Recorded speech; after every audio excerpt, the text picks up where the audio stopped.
다 찾으셨으면 아멘 하십시다. 아멘. 네, 석절 말씀이기 때문에 우리 다 같이 하나님 말씀 경건한 마음으로 봉독에 올립니다. 보라, 형제가 연합하여 동거함이 어찌 그리 선하고 아름다운고, 머리에 있는 보배로운 기름이 수염 곧 아론의 수염에 흘러서 그의 옷깃까지 내림 같고, 헐문의 이슬이 시온의 산들의 내림 같도다.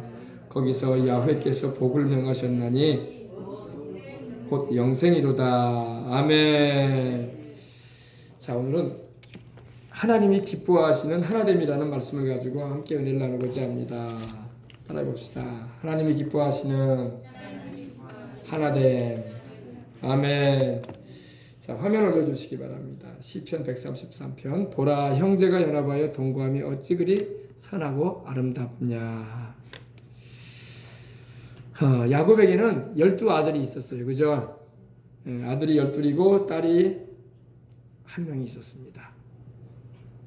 큰 아들인 루벤을 비롯해서 시므온, 레위, 또 유다, 그리고 뭐 스불론, 납달리, 그리고 요셉, 베냐민에 이르기까지 하나님께서 12아들을 주셨어요. 12아들을 주시고 그 12아들에게 하나님께서 복을 명하셨습니다. 근데 그들이 하나가 되어서 아버지 앞에 모이는 장면이 나옵니다. 그게 바로 창세기 49장을 보면 나옵니다. 내 아들들아 모여라, 야곱의 아들들아, 이스라엘의 아들들아 내게 와서 들으라 하면서 야곱이 이제 곧 낙원 천국에 가기 전에 불러 모으면서 그들에게 하나님이 주시는 말씀을 이렇게 예언적으로 기도해 주면서 전하는 내용을 볼 수가 있습니다. 자, 이렇게 아들들이 많았어요. 그죠? 그죠? 아들들이 많았습니다. 12아들이나 있었으니 막 요사이로 말하면 한타스네, 한타스. 우리 어릴 때 연필을 사면은 딱 10개만 팔지 않았어요. 2개를 더 줬어요. 그죠? 그래서 12개를 한타스라고 했어요. 야곱의 가족은 한타스야. 12아들이 12아들. 예. 다 야곱을 통해서 하나님이 세상에 태어나게 하신 아들들인 것입니다. 근데 이스라엘 민족은요, 여러분도 성경을 읽어보면 알지만은 사사기나 뭐 여러분 그 이전에 있었던 출애굽을 하고 광야를 지나오면서 가나안에 들어가기까지 이스라엘 민족들이 그 자손들이 하는 걸 보면요, 잘 하나가 안 돼요. 하나가 되면 좋은데 그죠? 하나가 잘 안 돼요. 지금도 이스라엘 민족은요, 지금도 이렇게 잘 하나가 안 돼. 좀 하나가 되면 좋은데 그죠? 하나가 잘 안 돼. 그래서 이 하나 되게 하려고 애를 쓰는 이들이 있는 줄 믿습니다. 근데 이제 야곱 같은 경우도 이제 아들들을 불러 모아서 축복을 해주며 예언 기도를 해주는데, 자녀들에게 이제 각자에게 이제 하나님이 주시는 말씀을 대언을 해줍니다. 근데 그 말씀이 그대로 이루어져요. 역사상 그대로. 왜? 하나님은 거짓말 안 하시고 이미 모든 걸 아시는 중에 말씀하시기 때문입니다. 그 자손들에게까지 하나님 말씀하시기 때문에. 근데 이 연합을 이루어야 되는데 이스라엘 민족을 보면 연합이 잘 안 이루어지는 경우가 있어요. 그래서 나중에도 보면은 여러분 알게, 물론 죄로 인해서 연합이 안 되는 거예요. 죄로 인해서. 죄가 있으면요 하나가 안 돼요. 이스라엘 민족도요, 죄가 틈을 타고 죄를 통해서 마귀가 역사하기 때문에 이 하나가 안 되는 경우가 많았어요. 그러나 회개하고 하나님 앞에 나올 때는 하나가 됩니다. 아멘. 그때는 또 하나가 돼서 하나님의 도우심을 입는 것도 볼 수가 있습니다. 여러분 이렇게 하나가 되면 얼마나 좋아요, 그죠? 근데 인상을 좀 봐. 별로 하나 되고 싶은 마음이 없는 사람들 같아, 그죠? 그죠? 왜냐면은 이 야곱의 가족 가운데 보면 야곱의 아버지 야곱이 요셉을 사랑했단 말이에요. 그럼 다른 아들들은 미워했냐? 그건 아닌데 요셉을 더 사랑했어. 더. 할렐루야. 물론 자녀를 기르면서 자녀를 똑같이 대우를 해야 되는데 그러지 못할 때가 있단 말이에요. 야곱이 그랬단 말이야. 나중에 이제 야곱도 그 어머니 리브가에게 사랑을 받았고, 아버지 이삭은 또 야곱의 형인 에서를 또 사랑했어요. 그죠? 그러다 보니까 이게 이렇게 형제간에 그런 상처가 있었던 거예요. 근데 야곱도 또 자기 사랑하는 아내가 넷이 있었는데 그 중에 라헬이라는 아내를 통해서 태어난 요셉과 이 베냐민을 사랑한단 말이에요. 그리고 다 자기 아들들인데도 물론 아들들을 왜 사랑 안 했겠습니까? 그죠? 그러나 더 사랑했단 말이야. 더 사랑했단 말이야. 예. 한번 손가락 한번 10개 한번 펴보세요. 어때요? 내 손가락이에요. 깨물어 보세요. 살짝. 다 아파요. 그죠? 새끼손가락도 아프고 엄지손가락도 아파요. 그러나 뭐가 달라요? 길고 짧은 건 있는 거야. 있죠? 긴 거 짧은 건 다 내 손가락이야. 다 귀해요. 하나라도 없으면 살아가기 불편하고 또 귀한 거예요. 그죠? 새끼손가락도 귀하고 엄지손가락도 귀하죠. 예. 그러나 길고 짧은 건 있는 거예요. 야곱에게 있어서는 요셉과 베냐민이 더 사랑스러웠던 거예요. 예. 그로 인해서 이제 형제간에 알력이 생겼던 거예요. 예. 야곱이 미워해서 알력이 생긴 게 아니라 더 사랑하는 걸로 인해서. 그래서 이 부모는 자식들을 사랑하되 속으로는 더 사랑하는 마음이 있어도 겉으로는 나타내면 형제간에 알력이 생기는 거예요. 그죠? 그 주의해야 돼. 그래요, 안 그래요? 요사이는 아이들 많이 안 나니까 그런 거 잘 못 느끼는데 많이 낳아봤자 2-3명밖에 안 낳기 때문에 뭐 그런 거 별로 없어요. 똑같이 사랑하게 돼요. 근데 옛날에는 안 그랬다고. 아이들 많이 낳으면서 특별히 이제 큰 아들을 더 사랑하고 막내는 귀엽다고 해서 더 사랑하고 그 중간치에 있는 애기들은 좀 덜 사랑받는 듯한 그런 느낌을 받을 때가 있을 때 있어요. 그러나 부모는 자식을 다 사랑합니다. 할렐루야. 네. 다 자식인데 왜 안 사랑하겠어요? 하나님도 그래요. 하나님도. 할렐루야. 네. 형제가 연합하여 동거하는 것은 아름답고 선한 일이다. 오늘 말씀하고 있습니다. 네. 한국 교회가 여러분 이렇게 연합을 하고 하나가 되어야 할 줄 믿습니다. 하나 되는 게 쉽지가 않으니까 하나님도 우리에게 말씀을 하시는 거예요.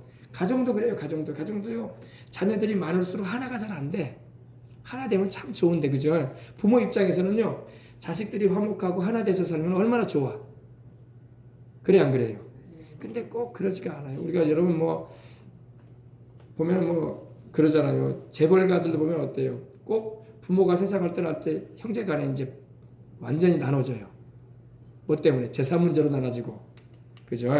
또 재산을 제대로 차별되게 이렇게 분배했다는 생각에 부모에게 서운한 마음을 가지고. 받은 것만 해도 감사해야 되는데 더 안 줬다 이거야. 왜? 형한테는 왜 많이 주고 나는 왜 덜 줬냐 이거야. 똑같은 땅을 주더라도 형한테는 좋은 땅 주고 나는 왜 저 구석지에 있는 땅 돈도 안 되는 땅을 주고 똑같이 집 한 칸이라도 주더라도 형한테는 좋은 집 주고 나한테는 어디서 그냥 생기다 반집 같은 거 하나 주고 그러면 이제 예를 든다면 그런다는 거예요. 예를 든다면 서운해한단 말이에요. 그죠? 근데 여러분 서운해하면 안 되지. 준 것만 해도 감사해야지. 할렐루야. 여러분 인생 살면서 여러분 감사하고 자족하는 인생이 되시길 바랍니다. 아멘. 불평을 하고 불만족하고 인생을 살면요 행복이 없어요. 작은 거라도 주어진 걸 감사하시길 바랍니다. 아멘. 예.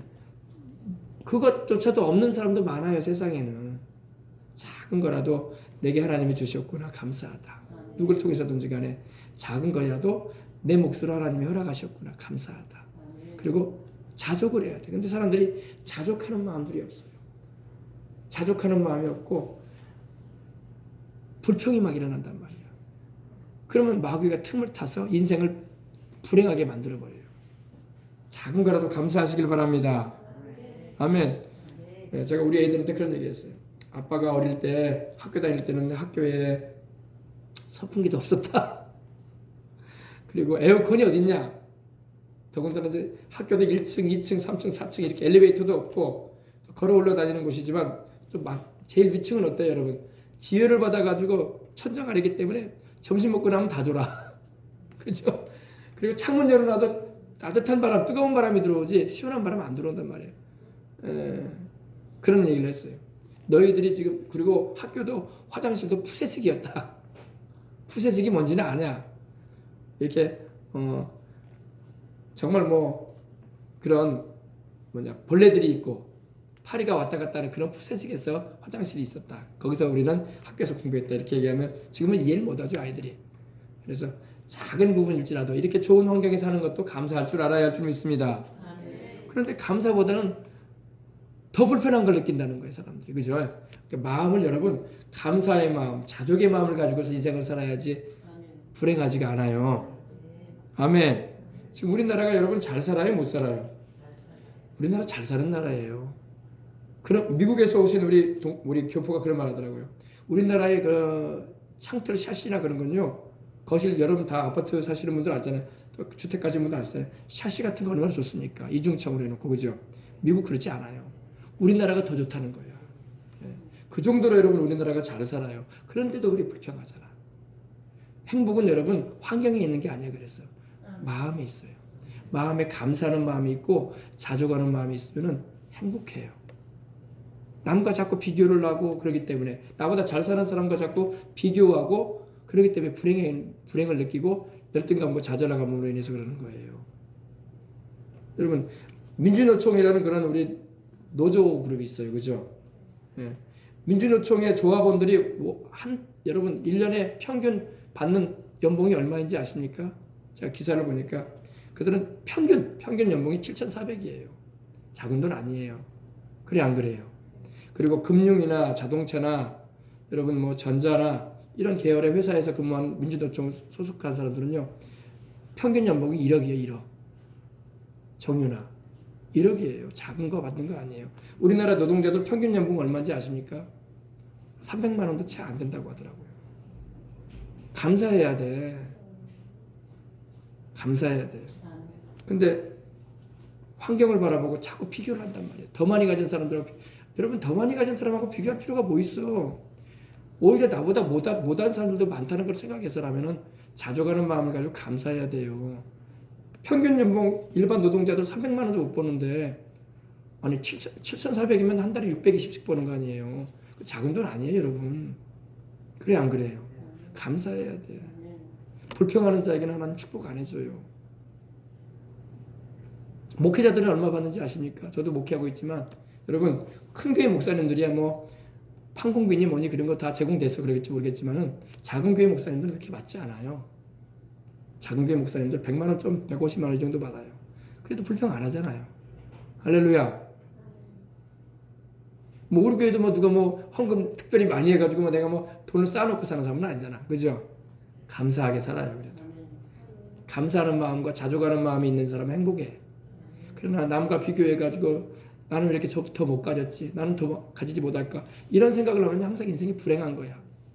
남들보다 훨씬 많이 누리고 있어도 불행한 거야. 아멘. 그래서 여러분은 감사하게 인생을 살고 자족하는 마음을 가지고 사세요. 세상에서 살다가 우리 갈 거야. 어차피 천국 갈 텐데 너무 세상 것에 여러분 우리가 매달리면요 인생 자체가 행복하지가 않은 거예요. 아멘. 오늘 우리가 살아가는 것을 감사하시길 바랍니다. 우리 자녀를 키우잖아요. 자녀를 기르는데 평상시에는 자녀가 공부를 안 하면 막 속상해가지고 너 왜 공부 안 하냐? 그래가지고 직장이나 들어가겠냐? 그래가지고 네가 대학 들어가서 뭐를 전공할 수는 있겠냐? 이런 생각에 막 부모가 조바심 나가지고 막 그럴 때가 있어요. 그죠? 그것도 다 부모가 자식을 사랑하니까 너 고생하지 말라고 하는 말들이에요. 그죠? 기왕이면 공부해서 더운 여름날에 시원한 에어컨에 있는 곳에서 일하고 추운 겨울날 현장에서 일하지 말고 따뜻한 곳에서 일하면서 이렇게 공휴일날 쉬는 날에는 놀면서 쉬면서도 이렇게 그런 마음으로 부모가 자녀에게 공부하라고 하라는 거예요. 그죠?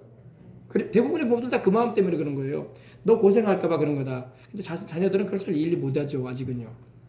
그냥 돈 벌면 돈 번다고 생각을 하는 거죠. 그러나 여러분 또 그런 자녀라도 그래서 자녀에게 혼을 내요. 부모가. 정신을 좀 차리라고. 그럼 자녀는 오해하죠. 또요. 그러다가도 여러분 어때요? 자녀가 혹시라도 다치거나 아프면 무슨 생각이 들어요? 아유 공부가 문제가 아니구나. 우리 아이가 건강해야지. 할렐루야. 벌써 그 마음부터 들어오는 거야. 공부는 둘째야 이제 또. 그죠? 아이고 그리고 이제 괜히 미안한 마음이 들죠. 아이고 네 하고 싶은 대로 좀 하게 냅둘 것을. 이제는 다쳐가지고 아파가지고 몸도 못 가누는 모습을 네 모습 보니까 마음이 아프구나. 이런 생각이 들어오는 게 부모 마음 아니겠습니까? 그죠? 그게 부모 심정인 거예요. 그래서 여러분 우리가 그 마음을 알고 감사하고 살아야 돼. 오늘 우리 아이들이 건강한 걸 감사하고 오늘 우리 자녀들이 하나님의 은혜 안에서 이렇게 하나님 섬기면서 자라나는 것을 감사하고 지금 요즘 우리 젊은 세대뿐만 아니라 청소년 세대가 너무 지금 일탈되는 길로 많이 가는 이들이 많아요. 그걸 볼 때마다 우리 아이들이 그런 길로 가지 않도록 하나님이 잡아주셔서 감사하고, 마약에 손을 대는 아이들도 있고, 일탈의 행동을 해가지고 너무 벗어나 버린 아이들도 많이 있는 세상이에요. 그러나 하나님이 우리 아이들을 돌보시고 지켜주시는 그 은혜만 해도 우리는 감사할 수 있어야 할 줄 믿습니다. 그리고 기도해주고 축복해줘야 돼. 아멘. 예. 그래서 여러분, 형제가 연합하여 동거하는 것은 하나님 보실 때 어떻다고요? 어찌 그리 선하고 아름답냐. 예, 할렐루야. 우리가 예수님 안에서 한국교회가 이렇게 연합을 이루어야 할 줄 믿습니다. 연합을 이루어서 하나 되어져서 거룩한 대한민국을 이루어가고, 북한 구원을 이루어가고, 복음 통일을 이루어가고, 선교왕국을 이루고, 할렐루야. 그러면 하나님이 영광 받으실 줄 믿습니다. 아멘. 형제가 연합하여 동거하는 것은 하나님 보실 때에 아름답고 어떻다고요? 선한 일이다. 아멘. 예, 할렐루야. 서로 간의 성격도 다르고 특징도 다르고 개성도 달라요. 그래서 하나 되지 않을 것 같아. 그러나 우리가 누굴 중심으로 해서 하나 돼야 돼요? 우리 하나님 아버지, 우리 예수님을 중심으로 해서. 그러면 우리는 다 하나 될 수 있습니다. 예, 전라도도, 경상도도, 경기도도, 강원도도, 서울, 부산도 다 하나 될 수 있어요. 아멘. 광주도. 아멘. 누구를 중심으로 해서? 예, 하나님과 우리 주 예수 그리스도. 아멘. 성령이 하나 되게 하신다고. 그래서 성경은 에베소서에 보면 성령의 하나 되게 하신 것을 힘써서 지켜라. 어떻게 지켜라? 힘써서. 예. 여러분, 우리가 요새 한국교회가 분열이 돼 있어요. 4분 5열 나눠져가지고 연합기관도 분열돼 있고 서로 비난하기 바빠.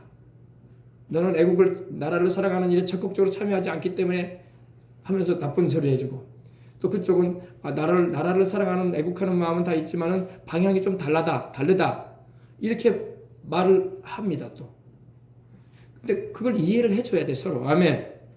다 나라 사랑하는 마음 가지고 있는 줄 믿습니다. 전라도든 경상도든 다 나라 사랑하는 마음은 있어요. 근데 그걸 나타내는 방향이 좀 달라서 그래. 아멘.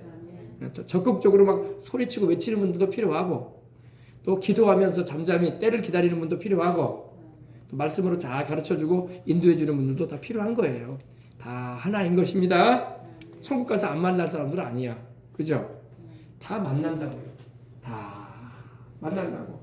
세상 사또간에는 안 맞는 것이 있는 것 같아도 다 하나 돼서 주님 나라에서 우리는 만나게 될 것입니다. 아멘. 자, 그래서 그렇게 되면 어떤 일이 벌어지느냐. 2절 보십시다. 머리에 있는 보배로운 기름이 수염 곧 아론의 수염에 흘러서 그 옷깃까지 내림 같다. 이렇게 말하고 있습니다. 여러분, 하나 되면 하나님이 축복해 주시오. 여러분, 하나 될 때 하나님이 기름 부어 주시는 거야.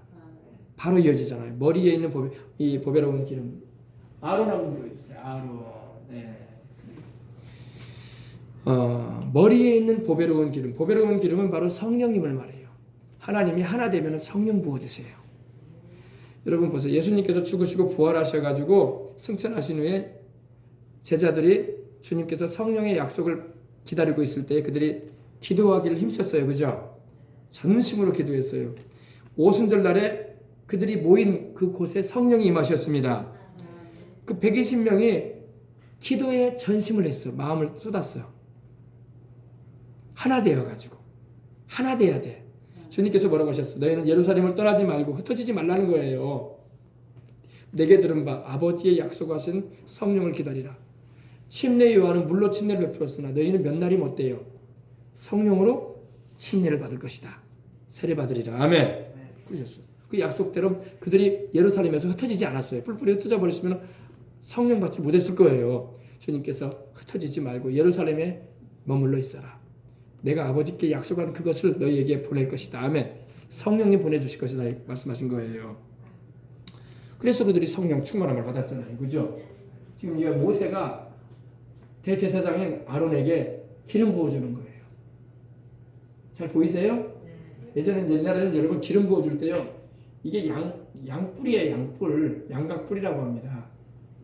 이 뿔 안을 이렇게 안에 있는 걸 빼내고 여기다가 기름을 담아갔어요.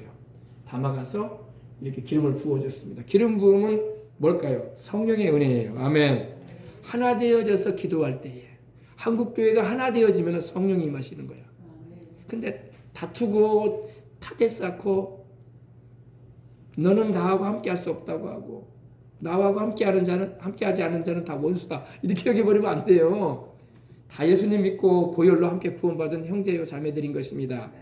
물론 이단은 아니고 이단은 제쳐놓고 이단은 하나 될 수 없죠. 그죠? 사이비 종교나 그런 건 아니고 우리가 장로교나 감리교나 순복음교회나 침례교나 성결교회나 나사렛교회나 구세군이나 다 하나가 돼야 할 줄 믿습니다. 아멘. 그래서 대제사장 아론에게 지금 기름 부어주는 겁니다. 하나님이 기름 부어주라고 했거든요.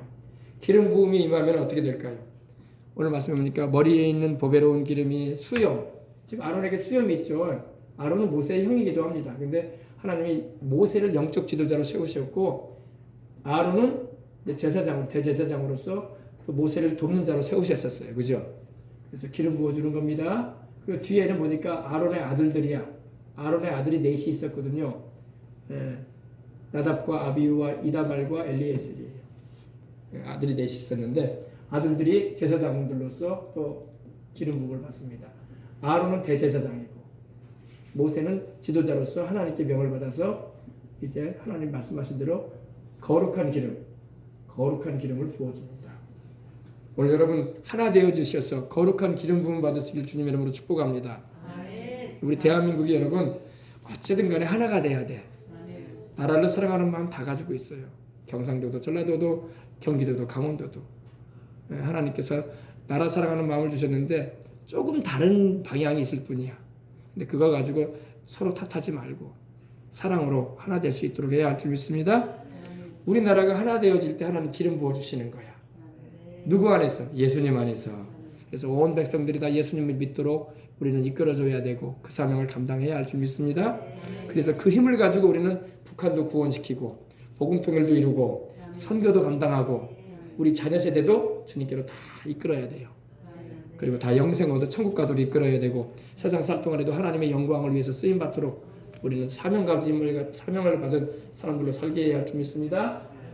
머리 위에 부어진 곧 아론의 머리에 부어져서 기름이 흘러내리는데 이 기름이 이 보배로운 기름이라고 성경에 말씀하고 있죠. 보배롭다는 게 뭐예요? 귀하다는 의미잖아요. 그죠? 아주 귀한 오일, 프렉시어스 오일이라고 되어 있는데 아주 귀한 하나님께서 부어주시는 기름 부음은 귀합니다. 오늘 여러분 우리 주님을 믿고 따르는 우리에게 성령님이 계셔요. 우리 안에 성령님은 귀한 분이야. 아멘. 우리 예수님은 성령님을 귀하게 말씀하셨어요. 성령님은 하나님이시고 우리를 사랑하셔서 우리와 영원토록 함께하기 위해서 우리 속에 들어와 계신 하나님이십니다. 아멘. 할렐루야. 머리에 있는 보배로운 기름이 수염 곧 아론의 이 수염에 흘러내립니다. 부어진 이 기름이 이렇게 흘러내려서 옷깃까지, 여기가 옷깃이죠? 옷깃. 여기가 옷깃 아닙니까? 옷깃까지 흘러내렸다. 기름이 흘러내리는 겁니다. 옷깃까지 아론의 수염이 흘러서 그의 옷깃까지 내림 같고. 아무튼 여러분 우리가 하나님의 예배 드릴 때마다 하나님의 기름 부음 가운데 들어가는 거예요. 하나님의 기름 부음이 임하면 뭐가 임할까요? 여러분 이사야서 10장 17절 보십시다. 10장 27절. 10장 27절.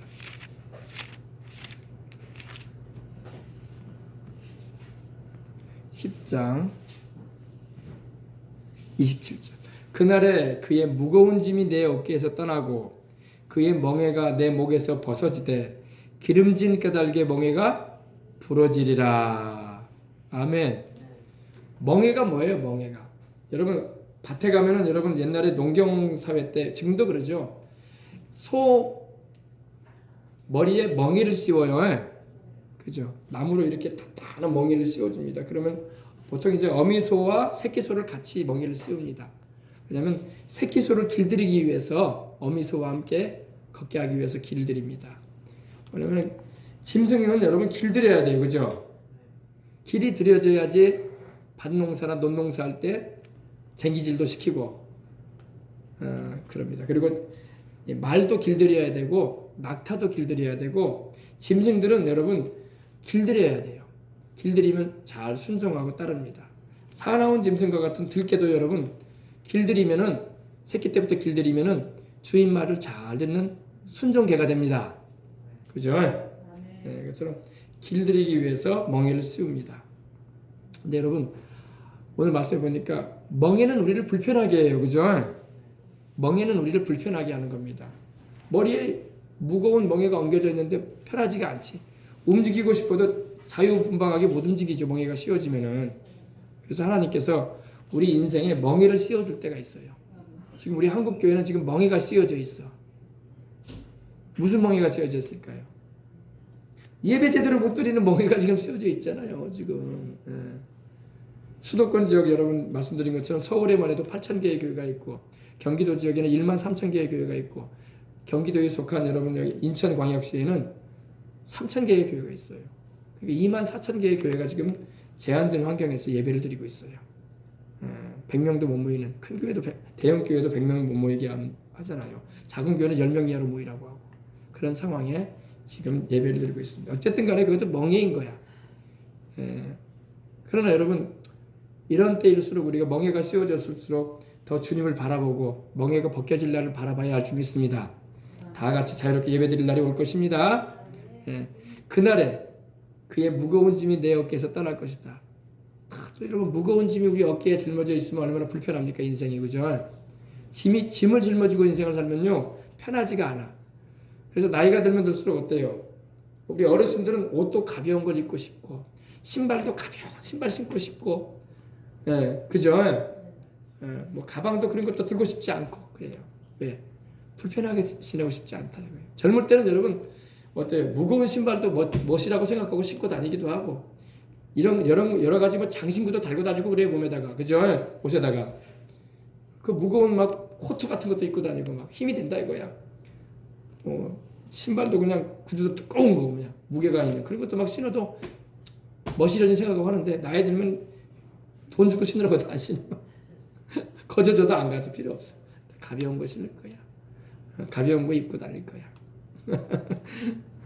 불편하단 말이에요. 무거운 짐이 어깨에 있으면 무겁잖아요. 불편하잖아요. 근데 주님께서 그 무거운 짐을 어깨에서 떠나게 해주시고 드리워져 있는 얹어져 있는 멍에도 하나님이 부러뜨려 주겠다고 하셨어요. 그죠? 목에서 벗어지게 한다 이렇게 말하고 있습니다. 목에서 벗어지게 하는데 벗어진다는 것은 그 의미가 이제 부러뜨려 주신다는 그런 의미예요. 이제 기름진 까닭에 멍에가 부러지리라. 하나님이 기름 부어 주시면 여러분 멍에가 부러지는 거야. 우리 한국 교회 하나님이 기름 부어 주면은 멍에가 부러질 것입니다. 할렐루야. 이걸 잘 알아야 돼요. 그래서 오늘 여러분 우리가 하나님이 기름 부어 주시도록 이 한국 교회 모든 교단을 초월해서 하나님 예수님을 주로 믿고 성령의 은혜를 구하고 하나님을 아버지로 섬기는 이들은 다 한 형제 자매들인 것입니다. 그래서 이 목에 드리워져 있는 멍에도 주님 부러뜨려 주시고 그 어깨에 얹어져 있는 무거운 짐도 주님 내려주십시오. 할렐루야. 기도해야 돼요. 아시겠어요? 아론의 머리 위에 부어진 그 거룩함 그리고 그 보배로운 기름이 그 수염을 타고 내려서 옷깃까지 내림 같고 할렐루야. 그런 은혜가 그리고 기름 부어지면요 치유가 임해요. 따라합시다. 치유가 임한다. 마태복음 4장 보십시다. 누가복음 4장. 누가복음 4장 우리 예수님께서 기름 부음을 받으셨다고 말씀하시면서 당신의 사명을 말씀하시는 걸 볼 수 있어요. 자, 4장 17절, 18절, 18절 보십시다. 우리 예수님께서 이사야가 우리 주님 메시아이신 우리 주님께서 오셔서 하실 일에 대해서 예언한 내용이 있는데 그 부분이 바로 우리 예수님에게 그대로 이루어졌다고 말씀을 하십니다. 누가복음 4장 18절입니다. 주의 성령이 내게 임하셨으니 이는 가난한 자에게 복음을 전하게 하시려고 내게 기름을 부으시고 나를 보내사 포로된 자에게 자유를 눈먼 자에게 다시 보게 함을 전파하며 눌린 자를 자유하게 하고 주의 은혜의 해를 전파하게 하려 하심이라. 가난한 자에게 복음을 전하게 하시려고 하나님 아버지가 그 아들 예수님에게 주의 성령으로 기름 부으셨다는 것입니다. 그래서 내게 기름을 부으시고 나를 보내사 포로된 자에게 자유를 주고 아멘. 묶여있는 자에게 자유를 준다는 것입니다. 눈먼 자에게는 다시 보게 함을 전파하고 눌려있는 자에게는 자유롭게 해주고 아멘. 주님의 은혜의 해를 전하게 하려 하심이라고 말씀하고 있습니다. 근데 이 예언의 말씀이 이사야서 61장에 나와요. 찾아봅시다. 근데 이사야서 61장에는 방금 우리가 읽은 구절에 없는 말씀이 하나가 나옵니다. 이사야서 61장 1절 보십시다. 주 여호와의 영이 주 야훼의 영이 내게 임하셨으니 이는 야훼께서 내게 기름을 부으사 가난한 자에게 아름다운 소식을 전하게 하려 하심이라. 나를 보내사 마음이 상한 자를 고치며. 여러분, 마음이 상한 자를 우리 주님이 고치기 위해서 오셨어. 오늘 여러분, 마음이 상한 자들이 많아요. 오늘 하나님의 성령의 기름 부음을 받으면 상한 마음이 치료받습니다. 이 감람유라고 하죠. 이 올리브유는요, 성경 시대를 보게 되면요, 지금도 이 올리브유가 참 여러분 식용으로도 먹고 약용으로도 쓰여요. 이스라엘에서는 이 올리브유를 한번 보여주세요. 올리브유. 여기 있다. 올리브유죠. 올리브유 여러분 뭐 마트 가면 얼마든지 살 수 있습니다. 스페인산도 있고 터키산도 있고 이스라엘산도 있고 그러는데, 이 올리브유가요, 이스라엘에서는 이 올리브유를, 이 올리브죠, 올리브유를요 압착해서 눌러가지고 프레스로 눌러가지고 이렇게 짜잖아요. 짜면 기름이 나오잖아요. 기름이 줄 나옵니다. 줄줄 나옵니다. 그러면 이거는 이제 첫 번째 짜낸 기름은 하나님께 드려요. 할렐루야. 하나님 섬기는 일에 사용되도록 하나님께 드리고, 두 번째 짠 기름은 어디에 쓰냐?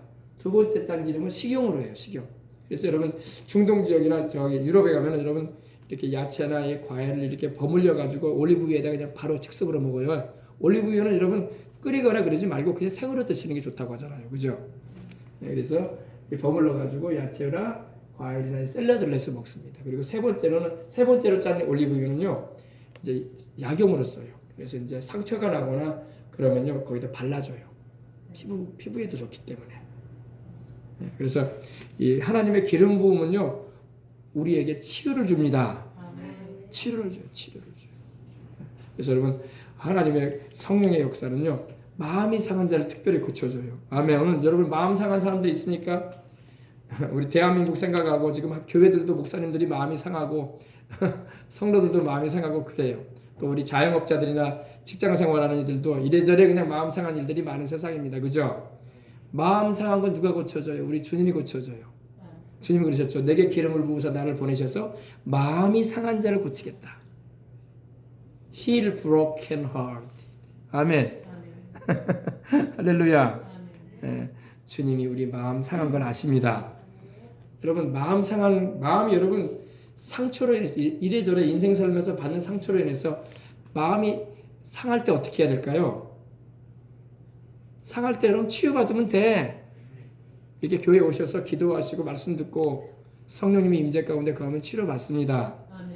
마음의 병은 여러분 사람들한테 하소연한다고 치료받는 게 아니에요. 인생 살면서 여러분 마음이 상한 사람들이 많아요. 근데 여러분 상처 없이 인생 사는 사람은 하나도 없습니다. 따라해봅시다. 상처 없이 인생 사는 사람은 하나도 없다. 저도 상처가 있고 여러분도 상처가 있어요. 우리 애들도 상처가 있어요. 나이 드신 어르신들도 상처가 있어요. 다 있어요. 직장 생활하면서 사람과의 대인관계에서 또 믿었던 사람이 또 이렇게 신뢰치 못한 행동을 했을 때에 다 받는 게 다 상처예요. 또 말 들음으로 상처를 받고, 또 자기가 표현이 좀 심하지만 내뱉은 말로 인해서 상처받기도 하고 막 그런 거예요. 상처를 주고받는 세상입니다. 여러분 상처 치료는 여러분 인간적인 약복용으로 낫는 것도 아니고, 주사 맞는다고 낫는 것도 아니고, 연고 바른다고 낫는 것도 아니에요. 그죠? 상처는 주님이 치료해 주십니다. 아멘. 오늘 성령님의 기름 부으심이 임해서 여러분의 마음의 상처들도 치료받기를 원합니다. 아멘. 우리 마음의 상처가 깊어지잖아요. 그것이 장기적으로 오래 가잖아요. 그러면 그것이 마음의 암덩어리처럼 자리 잡아요. 그리고 우리는 보통 응어리졌다, 맺혔다 이런 말을 해요. 마음의 상처가. 근데 여러분 예수님을 안 믿는 사람들은 미안하지만 그걸 치유받을 길 없어요. 그러나 믿고 주님 앞에 나오는 여러분들에게는 치료의 길이 있어요. 누가 치료해줘요? 우리 예수님이 치료해주겠다고 하시죠. 너 마음이 상했느냐? 내가 너를 치료해주리라. 성경에 보면요, 히브리서 12장 15절을 보십시오. 오늘 세상이요 온통 다 상처들이야. 온통 다 상처들이에요. 직장 생활하는 이들, 정치인들, 요즘 여러분 뭐 대통령 후보들 여야당 나오지만 서로 얼마나 이 네거티브합니까? 그죠? 얼마나 가십거리를 가지고 막 서로 공격하고 허리춤을 잡아 내려가지고 부끄러움을 보이게 해가지고 사람들의 관심이나 표가 절대 저 사람한테 못 가게 하려고 권력욕에 휘둘려가지고, 그죠? 여당이든 야당이든 다 그러고 있어요. 다 상처거리야, 상처거리. 상처가 엄청나요, 엄청나 지금요. 그냥 우리는 그냥 남의 사생활 얘기한다는 그 정도로 그냥 보고 끝낼 때가 있는데 당사자들은 엄청난 상처가 있고 그걸 또 같이 하는 사람들도 상처투성이야 지금. 여러분 상처는 여러분 우리 주님만이 치료해 줄 수 있어요. 아멘. 자 12장 15절 보십시다. 너희는 하나님의 은혜에 이르지 못하는 자가 없도록 하고 또 쓴뿌리가 나서 마음을 괴롭게 하여 많은 사람이 이로 말미암아 더럽게 되지 않도록 하라. 아멘. 12장 15절입니다. 히브리서. 쓴뿌리가 돼요, 여러분. 상처가 깊어지잖아요. 나중에요. 그 상처 정도가 아니라 거기에 뿌리가 내려. 뿌리가 내려가지고 그것이 병이 돼요. 마음의 병이 돼요. 마음의 암이 돼요. 마음의 암. 육신의 암도 무섭지만 여러분 마음의 암도 굉장히 무섭습니다. 오늘 여러분 상처가 치료받으시길 바랍니다. 우리 예수님께서 십자가에 매달려 있어가지고 양손과 양손에 대못이 박혀서 6시간 매달려 계셨어요. 누구를 위해서요? 우리를 위해서. 우리 죄 때문에. 그죠? 네. 그리고 주님이 옆구리에 창에 맞으셔가지고 그 옆구리에 창에 찔리셔가지고 주님께서 물과 피를 다 쏟으셨어요. 피도 다 쏟으셨고 물도 다 쏟으셨어요. 피는 우리 죄를 속하기 위해서 쏟으셨고 물은 우리 상처를 씻어주기 위해서 쏟으신 거야. 우리 상처. 그럼 어때요? 우리가 다치거나 여러분 상처 부위가 생기면 어떻게 합니까? 우리가 깨끗이 씻고 소독제를 바르지 않습니까? 깨끗이 씻어내는 것처럼 우리 상처를 주님이 치료해 주시는 거예요. 물로 씻어주시고 기름 부음으로 상처를 싸매어 주시는 겁니다. 이해가 되시면 아멘 합시다. 우리 인생들은요 어릴 적부터 엄마 뱃속에 잉태될 때부터 상처를 받고 살아나왔어요. 뭐 어린애가 무슨 상처가 있냐고 생각하시죠? 아니에요, 여러분. 다윗이 뭐라고 했습니까? 내가 엄마 뱃속에 잉태될 때부터 죄인이라는 고백을 하잖아요. 아멘. 그리고 요사이는 낙태를 많이 하는데 이 남녀가 이렇게 아이를 안 낳고 소위 말해서 낙태시키자는 말을 하면 아이가 다 들어요. 그 아이가 낙태되지 않고 나중에 이제 부모의 마음이 바뀌어가지고 낳게 되면요, 그 아이가 그 상처가 계속 있어요. 내면 안에 무의식 가운데. 그래서 그 아이가 인생이 괴로워해서 슬픈 인생을 살아가요. 그 의식 가운데 남아있단 말이에요. 이거 부모들이 짓는 죄예요. 그 어릴 때부터 태아 쪽부터 상처가 있어요. 그리고 세상에 태어나면은 또 어떻습니까? 주변의 사람들이나 가족에게나 또 이웃에게 친구들 관계 가운데 상처를 받고 자라나죠. 직장생활, 가정생활, 군대도 갔다 오고 또 사회생활하고 가정을 이루고도 난 다음에도 또 상처를 주고받는 일들을 우리는 계속하고 살아가는 거예요. 그러니까 이건 특정한 한 사람을 향해서 말하는 게 아니라 다 상처가 있다는 겁니다. 인정하시면 아멘 합시다. 그 다 있죠? 네, 어쨌든 간에. 네. 근데 이 상처가 깊어지면 어떻게 된다면 쓴뿌리가 되는 거예요. 쓴뿌리. 너희는 하나님의 은혜에 이르지 못하는 자가 없도록 하고 쓴뿌리가 나서. 쓴뿌리라는 게 뭐냐면요, 말 그대로 헬라어로는 피크리아라는 말이 쓰였는데 비어갈이라고 해가지고 괴로움, 쓴맛, 담즙, 쓸개즙같이, 동물의 쓸개즙같이 아주 쓴맛을 말합니다. 쓴 뿌리라는 겁니다. 말 그대로. 그것이 뿌리 내렸다는 겁니다. 그러면 여러분 인생이 행복할까요? 행복하지 않을까요? 돈을 아무리 벌어도 행복하지 않아요. 아무리 좋은 집에 살아도 행복하지 않아요. 아무리 좋은 차를 타고 다니도 행복하지 않아요. 아무리 내가 취미생활을 다 하고 내가 꿈을 이루는 인생을 살았다고 해도 행복하지 않아요. 쓴뿌리가 있는데 행복할 수가 없어요. 오늘 여러분들 쓴뿌리가 예수님의 이름으로 치유받고 뽑혀지길 바랍니다. 그래야지 인생 행복이에요. 그럼 쓴뿌리가 뭐냐? 쓴뿌리 가운데 뭐가 있나 보십시다. 왜냐면 하나님의 기름 부음이 임하면 이런 쓴뿌리들을 주님이 다 치유해 주십니다. 아멘. 자, 이 쓴뿌리의 내용이 나옵니다. 갈라디아서 5장을 보면요. 이렇게 나옵니다. 그 쓴뿌리의 첫 번째는 뭐냐? 분노예요.